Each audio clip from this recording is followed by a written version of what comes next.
Hello all, this is Priyadashini working as an assistant professor in the Department of Artificial Intelligence and Data Science. Today we are going to continue with the lecture series on deep learning. So in particular we are going to discuss what is recurrent neural networks in this particular video. So what is recurrent neural networks? Imagine that you are reading a sentence. You do not understand the context or the meaning of a particular word in that particular sentence. What will you do? You just go back to the previous word or to the previous sentence and understand what is the context being told, and you will try to understand the context of this particular word or the particular sentence. So imagine what if the same thing happens to a machine. What if the machine forgets the information that it has seen just a second ago? So this happens, or this is the limitation in the traditional neural network. So in order to solve this problem, we are going to introduce a powerful tool called, or the powerful concept called recurrent neural network. So in this video, we are going to see what is recurrent neural network, how does it work, what is the architecture being used, and what are all the application areas of recurrent neural network.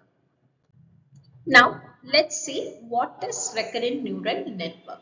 So as I told you previously, the recurrent neural networks takes input a sequential data or the time series data and further process the information into the RNN and predicts the final output. So before understanding or getting deep into what is recurrent neural network, let us understand how the humans process information. As we all know, we process the information word by word. That is, we understand the language sequentially.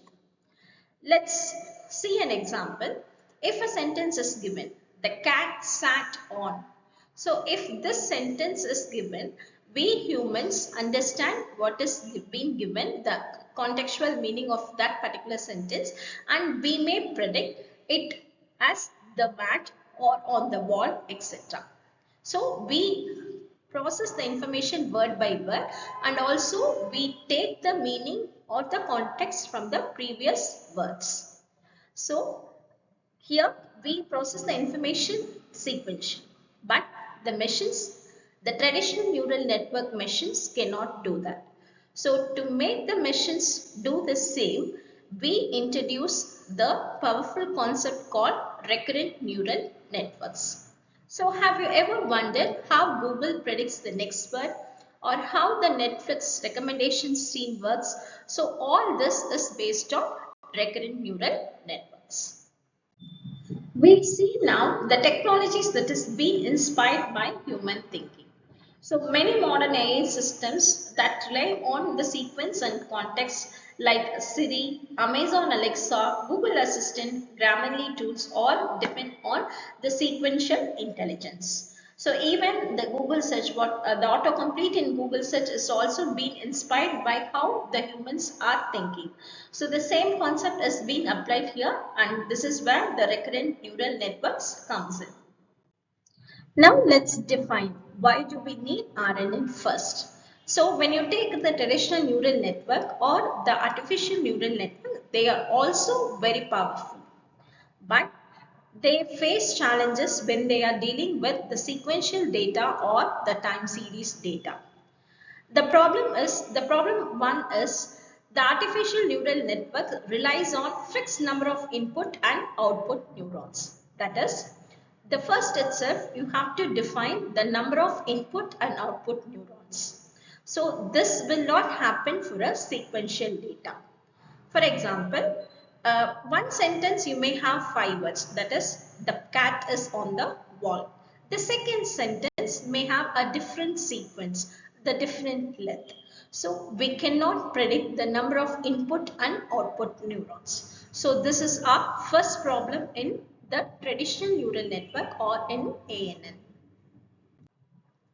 Now let's consider another example. So in this machine translation, you are given the input neurons as 3 neurons, that is for how are you, and also a fixed number of output neurons as well. But if the same artificial neural network is fed into a different sentence, that is, did you eat biryani? So we do not have enough number of neurons to predict biryani. So this is the problem or the limitation in ANN, that is, there is a fixed number of input neurons and output neurons. This cannot happen in the real world sequence. The second problem with the traditional neural networks is that it does not take input sequence into consideration. For example, when you take house prediction itself, you may give any input and finally you will get the estimated output, that is the house price. But that will not happen in the real world data. So the input sequence is not taken into consideration in the traditional neural networks.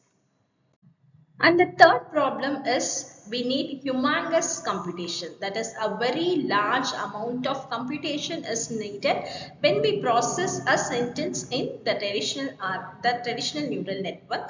So in order to solve all these problems, that is fixed number of input and output neurons, when you are taking the contextual sentence into consideration, or if you need not have humongous computation memory. So to solve all these problems, we are going from traditional neural networks, that is from ANN to we are going to RNN, that is the recurrent neural network. Thank you.